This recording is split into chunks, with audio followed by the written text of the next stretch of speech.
Hi guys, in today's video I'm going to show you a big secret, something that a lot of people don't know about.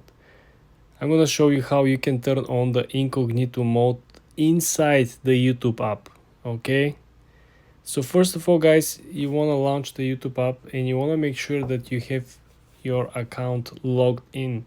Okay, if you don't have account you cannot do it, so go ahead, create your account, or if you have already account, go ahead and log in.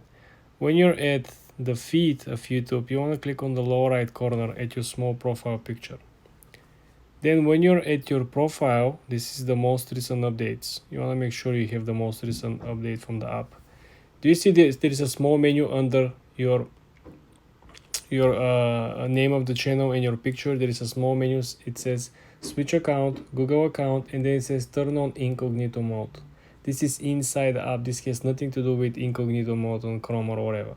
Okay, so when you click on turn on incognito mode, this is what is going to happen. So now if you like, if you comment, if you share a video, if you save video, it will be saved or shared or commented from incognito person. They're not gonna review your real account. Also, YouTube will not be able to save your watch history, search history, any commands, any comments, anything that usually will appear as a non-incognito user will appear as incognito. This is how things have been upgrading through the recent updates, guys. This is why you want to make sure you always have the most recent version of the apps. For more tips like this, guys, subscribe and like this video.